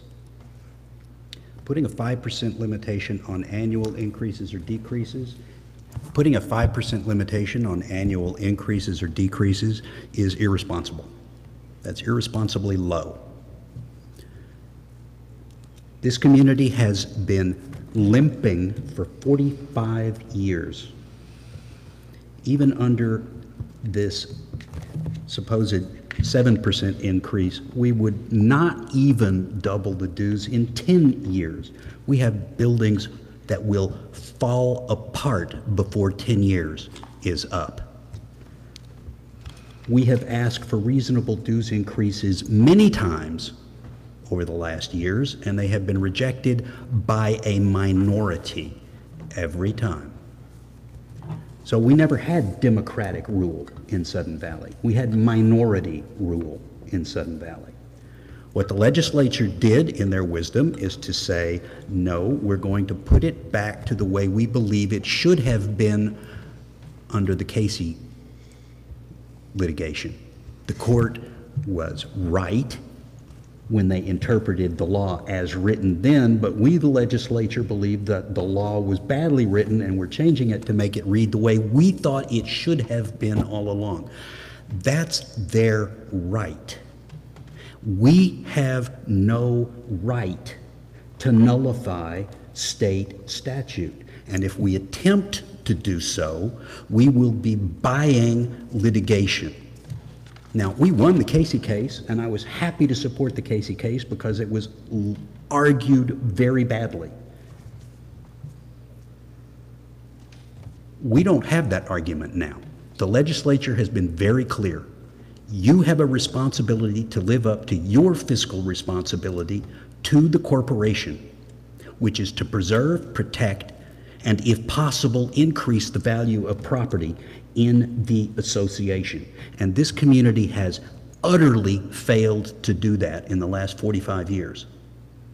We have just spent thousands getting the pools ready, and in the process have discovered that work was done so badly in prior years that it's now going to take longer and cost more to fix them and still have them open this year. We will still have them open this year, my lips to God's ears. But it's going to cost a lot more because we tried to nickel and dime this joint for 45 years. This is not the way to do it. And frankly, this will lead to litigation. There will be people in this community who say, and I will side with them, that you are trying to nullify state statute. And we are a corporation. We do not have legal authority to nullify a state statute. Believe me, I'm from the South. I know about legislative nullification. The legislature makes a decision. We are supposed to follow it, not negate it. They said you need to fund yourself for the good of the public, and that is our responsibility. For the good of the public and for the good of our corporation and our members, who are all shareholders in this corporation. Every single one of them has a legal right to sue us if we are not doing our job to protect their assets. And frankly, when that lawsuit goes, it's going to cost us a lot of money and a lot of years during which we're not going to have any clue what we can or cannot do. And in fact, it may well be the case that the court says, no, this bylaw, I am imposing a restriction on this, and you're going to follow the state law regardless of this bylaw. And so we're going to have 2 or 3 years worth of following the state law while we wait for the courts to decide whether or not this bylaw is permitted. And we're going to spend lots of money that I frankly think we need to spend on the roads and on the buildings like the one that we're in, instead of messing around with quibbling over should it be 3, should it be 5, and by the way, therefore we don't even really have a proposal. We have a suggestion that we put a cap, and we don't have a solid cap. It's written on this piece of paper, 5%, and then we come in and one of the proponents is saying, well, it could be 5, it could be 7, it could be 3, it could be, I don't know. It's subject to negotiation and thought process and what makes reasonable. That's nice, but that's not a proposal. It's stated that a moral requirement of the board to be wise. I absolutely agree. So why do we need a bylaw to be following a moral requirement? The community has never been, despite what some people believe, a single demographic. I have read the views from the 70s. We used to have a library because we had kids here. We have always had families in Sudden Valley, forever. There have always been people who didn't want to pay more. That's why we ended up with the 60% dues limitation.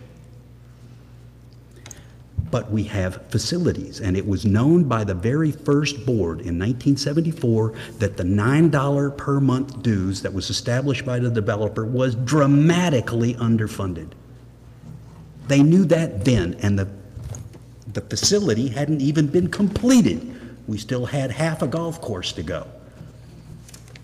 And other facilities were never completed. Horse stables, et cetera, et cetera, et cetera. And other things over the years have been allowed to deteriorate completely. They're gone.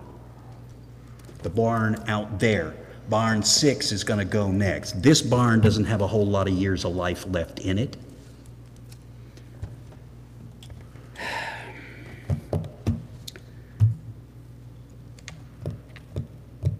Extra operations income.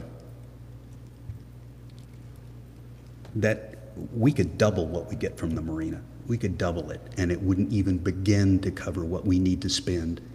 We just heard we need to spend what this year in surf about $300,000 that we don't have. That's going to be deferred till next year. Okay, so what will we not do next year that's going to get deferred till the year after that? There is no way on this earth that I would personally recommend something as insane as what was written about in the views. A 300% dues increase in 1 year. That's outrageous. $300. $300. Not 300%. That's 300, it's actually more than 300% because we're under $100 now. I stand corrected. I wouldn't do that. But a 5% dues increase? No, that's not fiscally responsible, period. Absolutely not. And I cannot abide the thought, I'll close with saying, buying litigation that we are quite likely to lose, if not, at least sit on our thumbs waiting for an answer for 2, at least, if not 3 or 4 years, depending on how hard fought that litigation is. Thank you. Call the question. Is there any need for further discussion? No. Yes, ma'am. Yes.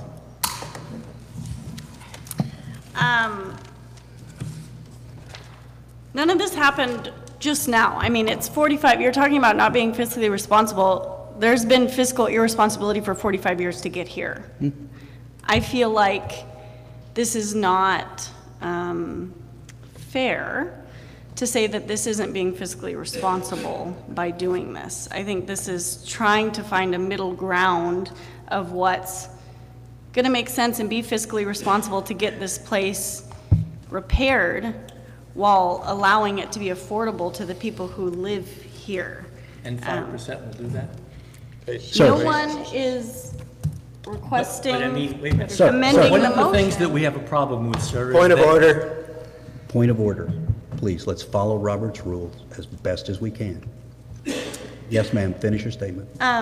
So the proposal is 5%. David presented a graph or a chart that has 3 different percentages, yes, but the proposal is 5%. So there is a proposal, it is 5%.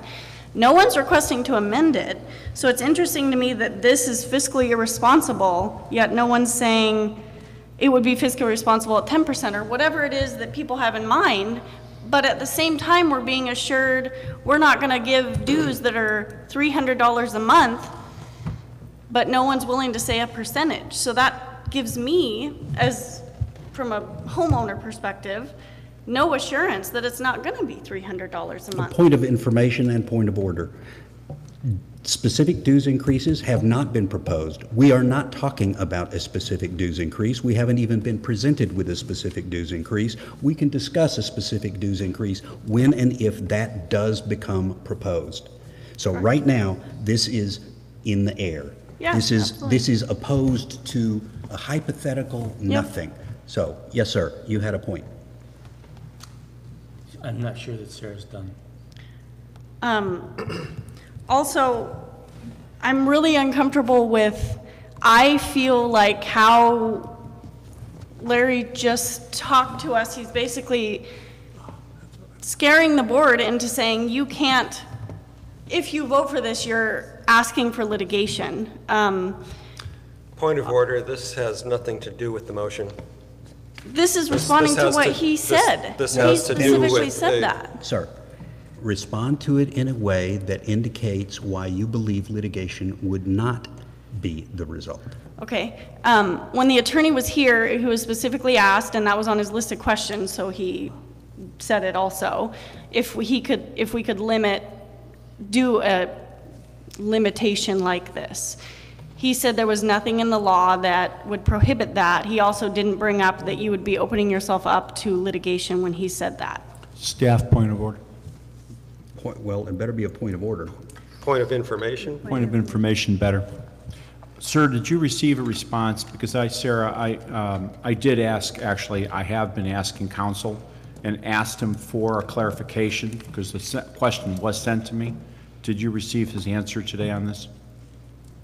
I've received his answer. That has not been shared with the rest of the board. Are you suggesting that I share that with the rest of the board? He answered the question directly as to his concern whether or not this would invite lawsuits. New information? That is new information.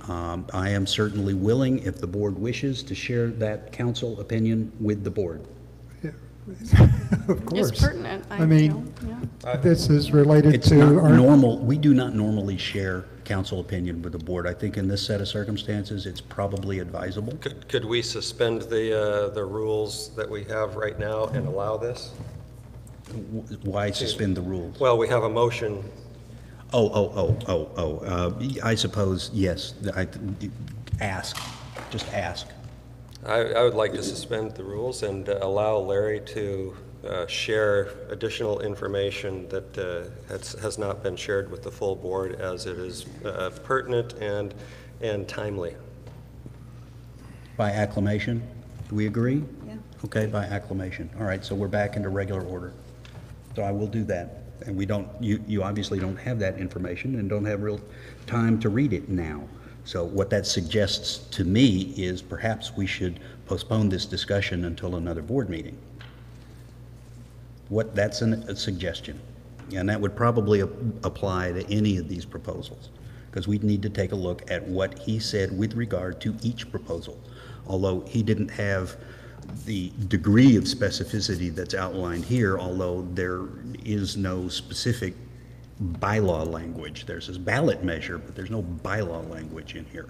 So that's my suggestion. Move to table Second. Until the next board meeting? until the next board meeting. That is for just item one, or? No. That's all three of these items. So that everybody can have a chance to look at what Rich had to say about all three of these items. And based on some feedback in terms of rewriting some of these in accordance That's with? up to you guys. Okay. all right. That's up to you. That's not prohibited. What we have is Right. one motion on the table that will need to be revised or amended or voted down, and you can put another motion on the floor if you wish, if it's voted down. But right now, there's only one motion, and that pertains to the measure number one. Okay. Can I move that all three of those? That's already That's been already done. That's already Okay. done, table and until the next board meeting. Sounds good. Thank you. And so that's all we have to discuss. So can we do it by acclamation? Mr. President, one thing, if you don't mind. Yes, sir. As you know, I have never been on social media, and I hope I'm never going to be on social media. Your lips to God's ears. But I guess, I guarantee that 197 that David alluded to in 10 years is going to be the new dues starting tomorrow morning. And I think that this paper, David, I apologize to you, I think that you're putting this out as a theoretical is doing everybody a disservice, because this is now going to go out across the community as being gospel. Would you then propose that we gather all of these pieces of paper and give them back to Mr. Narciso? Is that your proposal? Yes. Okay, all right. That's fine. All it is a mathematical. I understand, sheet. but you understand the history of this board and the history of this community. So we're suggesting that drafts for discussion be gathered and kept as drafts for discussion.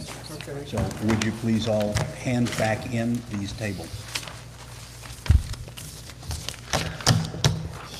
Director D'Angelo, do I have all of these Yes. from down there? I Yes, just sir. can't see them. Yes, sir. Oh, There's one. And I don't recall if I shared these with anybody else outside the board. Well, think I did. certainly hope not, but it's if not you did- that, David, I'm not questioning that. I'm questioning the fact that you've already stated in a meeting that in 10 years, our budgets will have doubled to $200. At 7%, I was very Yes, sir. specific But about that. do you think that, Sir, Let's point it- Director, Do you think that there- That's been stated, that's been stated. We've gathered the documents and we passed them back in, so let's leave it at that. This is clearly an emotional issue, and so when we bring it back up, let us remember, we have Robert's rules. Direct questions to the chair, not to any specific director, and allow people to finish their statements and request. my apologies, sir. That is, none are necessary, sir. None are necessary. Ask for recognition before speaking, and you will be recognized in the order that's best we can reflect that. Okay, so these are off until next board meeting, which I look forward to wholeheartedly. Mr. President? Yes, ma'am. When will the board receive the communication from the attorney to review? I will do that before I leave the building tonight. Thank you very much. Yes. Okay, now, we have an N&E proposed bylaw amendment. Would you like to introduce that and describe and explain? Perhaps you will just make a motion to start with? I'd like to make a motion to have the following measure put on the AGM voting as a measure, shall the bylaws be amended to allow for electronic mail-in voting to prohibit staff, board, and committee members from influencing elections and to remove the requirement to list division and lot number on the ballot envelope. You've made that motion. I guess the detail is as listed on the document. Is there a second? Second. Moved and seconded. I would like to say, just for the sake of moving the meeting along, since we're already at 9 o'clock, that this is one complex set of proposals that might well benefit from being split into about 3 different separate proposals, and would certainly benefit from input by the document review committee, which is the normal process for bylaw amendments. Now, it's not a requirement, and you are perfectly free to do exactly as you did, but I would suggest that the best way to handle this is to send it to document review and have them take a look at it and think about exactly what's being asked for. I have many, many questions that might be usefully responded to offline with regard to some aspects of the more detailed proposals in this, looks like 3 pages worth of amendments.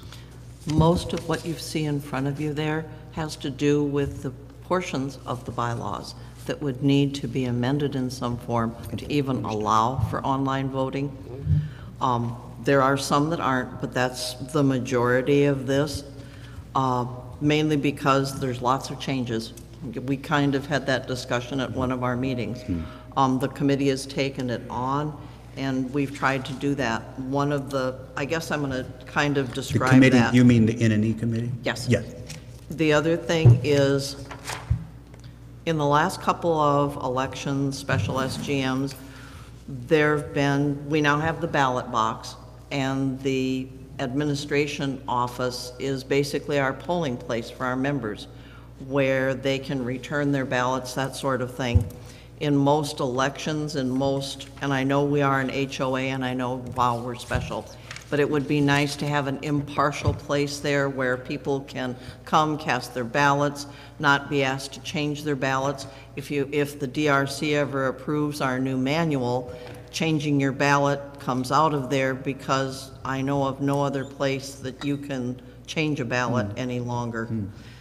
But there's things like that we're just saying, you know, like when you come in there and you see sitting on the counter, you know, stuff that promotes this sort of thing, people should be, you know, should be able to come in, vote their ballot, and leave without feeling that they're influenced somehow, whether it's with materials on the desk, whether it's somebody talking to them, and I think that we just like to do that.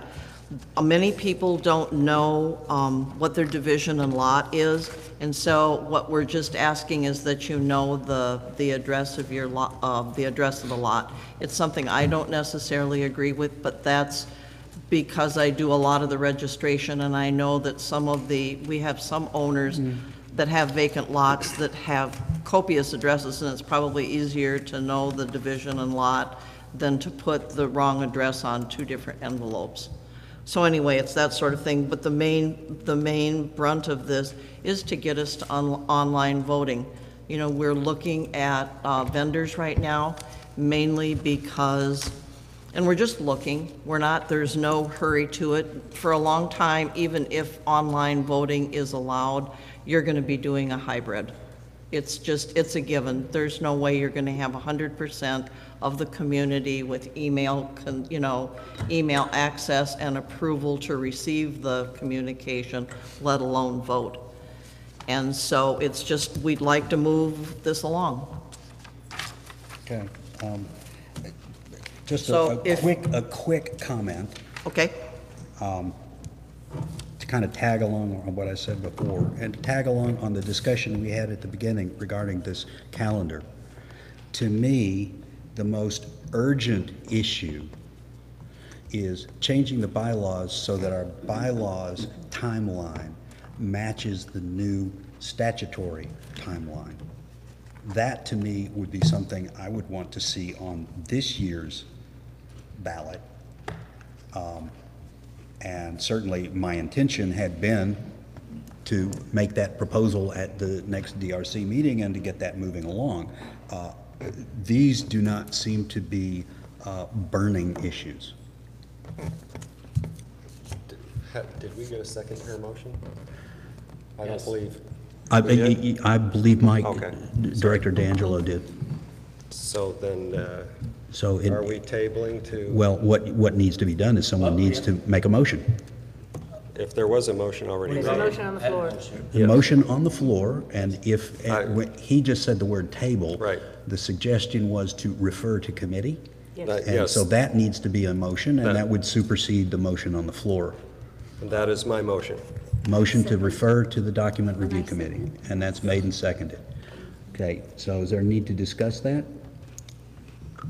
Okay, so then all in favor of referring to document review committee?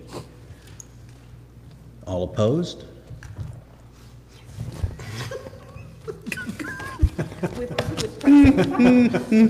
Can't stop you from eating them pokey sticks, can you? Mr. President, before we move on to the next item on the agenda, could I ask if, based on your comment early in the board meeting about Director Dales resigning, are we asking NNE to start the clock? I would suggest that you make a proposal to do that. I certainly think it doesn't even require a motion. I think that's, It does, sort of does. it's, Request needs to come from the board. okay, if that's the way, I'm happy to do that. I would make a motion to ask NNE to start the clock on soliciting nominations for a replacement board member for the remainder of the term. As of this evening? As of this evening. Does that need a second? I'll second it. Okay, as made as a motion, it does need a second. All right, it's been made and seconded. Is there a need to discuss? Okay, then by acclamation, unless there's an objection, the 30-day clock starts tonight. Okay? That works for me. I have one quick question on that. Yes, ma'am. Most of this is going to have to go out over the internet or whatever. I'd put something in the views. I just got my views in the mail like yesterday, and if it's gonna go out that late, I'm gonna lose that opportunity to do any advertising that way. Email blast. Can we there's a staff defer update? to staff? I can clarify that. That was unusually late because we held it so we could get stuff about the 4th of July, and we were just kind of short on content anyway, so I made the decision to hold it a little bit later, but that won't be the norm. It'll be printing like every month unless something crazy happens. So I'll keep Okay, thank you very much. Okey dokey. We may ask staff to post email blasts and et cetera on the website, whatever. You write it up, we'll put it out. I'm off tomorrow. Kenley can help me. You're off tomorrow? Kenley can help me, maybe. Thank you. Well, we could do a short blast that simply states the fact Oh, that I have the something. 30 I have days is something. started. I have something from before. Okay, all right. Yep. Good enough. Then that should work. Need the timeline, how soon, when's the, right, and when it's up. And that you need multiple. And that, yeah, I need two. I need at least 2 applications. Yeah, we still have that. Yep. Okay. Property owner comments and board response as necessary? Yes, ma'am. Yes, ma'am. Same as usual. We have video going on, and so they need to hear what you have to say. Okay. Sonia Vold, no, Logan Berry. I'm sorry. Yeah, just bend it down towards you. There you go. There you go. Sorry about Give that. it a good yank. It'll come down further. Okay. Sonia Vold, 7 Loganberry Lane. Okay. I'd like to clarify a point because, again, I wrote the email to Senator Peterson. So there seems to be some confusion about what he was actually responding to. So my questions, number one, he's a legislator, and although he's an attorney and he does sit on the Uniform Law Committee with the governor's office, the fact is that I was specifically asking him a question regarding the law, not about bylaws and bylaw changes. My question that he was answering was, can limits on assessment increases be included as part of this law to protect older HOAs? If so, what needs to occur for this to happen? If not, how do we go about doing that, changing the law and including it into the code, the RCWs? That was my question. Had nothing to do, because I was talking to a legislator, the person that was the sponsor of the bill.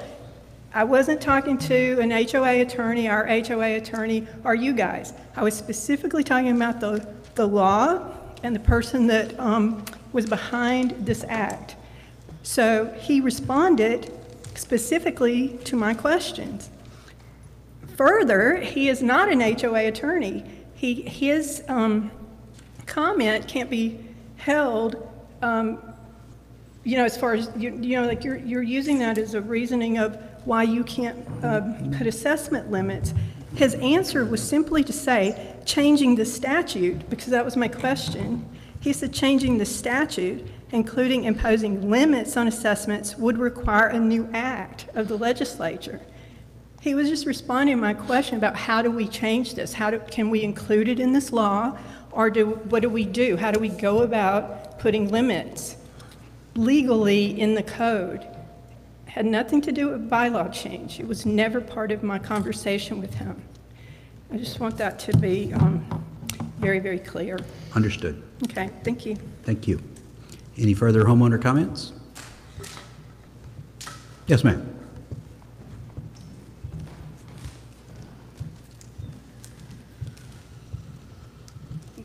Paula Birchler, 5 Green Hill Road. So I've sat back and listened to a lot of discussion about this, and I, of course, am as well concerned about dues and where those are going to go. As I shared earlier, we moved here about 2.5 years ago, largely because of the assets and the facilities and the community that we believed were here. And I have to say, we kind of felt like there was a little bait and switch when we got here and found out that things were in such disrepair, and that the things that my husband grew up with here when he was in junior high were no longer here. And that they were even in further disrepair than we realized even when we went around the block and drove through. I live up in the top of Gate 3. As a member of the community, has done personal research on me to check my personal finances and share that. I can certainly tell you that there are people in this community that are aware that I am not sitting pretty in my finances.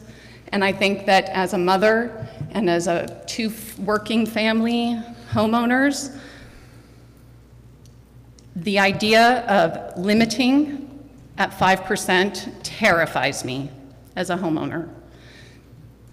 I think it's important to know that there are a lot of us that have that feeling as well, that we bought here for a reason, that we think that it's important, and that it's not just the 1%ers or the Gate 1 and Gate 2 people that purchase big houses, as we sometimes hear, that are the ones that really want to see our amenities saved, that want to see our reserves funded, that want to see what's going on. And I would personally encourage anybody that might listen to this or be out there to really look into what those needs are before supporting something as, to me, irresponsible as a 5% or even a 7% cap. Not that we couldn't go below that, but you want to cap it at that regardless of what our needs and our responsibility is to fund our community. Thank you. Thank you. Any further homeowner comments? Yes, sir.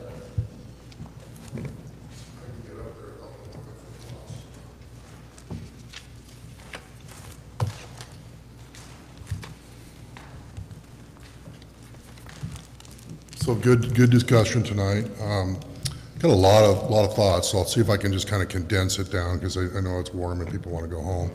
I was a little surprised to learn that on the agenda there was some discussion about a cap. I realize I think there's some distrust and people are worried about things have definitely changed and people are concerned about change. Sometimes change is hard to go through.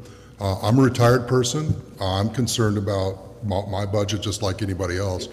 Yes, Director Trower, I'd love to see dues go cut in half, but I don't think that's reasonable. I really don't think that there are gains that can be found just by looking for pure improvement across the HOA. I don't think you're going to get there. I think it's too much time has gone by. As a new member of the ACC, I've had a chance to drive around a lot, and there is just an awful lot of roads that really need help, and I think that's probably the concentration. I just think it's premature to say we need to put a lid on what type of increases there could be. I trust that the Finance Committee and this board is going to do the right thing, that they're going to look at what's truly at risk, what needs to be done, and then go propose that, and then we'll have a conversation about it. But that the change in the new law motivates me ever more to be involved, to read, to ask questions, and to show up and vote. I keep hearing about there's only 1,200 people who come and vote. Well, I would say then people need to get out and get involved and place their votes. It's ever more important. Things have changed. That's just the way it is. So I guess the last thing that comes to mind is I've had an opportunity to work within several committees. I've seen how things are kind of done, and I've seen management tools like this asset, this is the risk, and this is what happens if this asset breaks down. I've seen those kind of management tools. They're the kind of tools that I used to use when I was in my career. We would say, what is the risk? And then what is the impact if that happens? Did that a lot. And I had an opportunity to, when we went out and said, we need a project manager. We need to have somebody who's going to oversee these construction projects, and heard a lot of caring people talking about what's the responsible thing to do for the HOA. Learned a lot, had a lot of fun actually working with my neighbors on that. But I don't see willy-nilly, gee, let's just go do something because we want to go do something, or people dancing around saying, I'm kind of out of order. I just don't see people out doing things that seem to be irresponsible. I don't think that's going to change. And if it does, I'll just vote another way, right? That's what we all need to do. So I think we just need to calm down a little bit, see what comes out of finance, see what happens in the budget, and vote accordingly. I'm just not that worried where I think I need to have a 5 or 7% cap. Thanks for what you guys do. Thank you, sir. Any further homeowner comments? Yes, sir.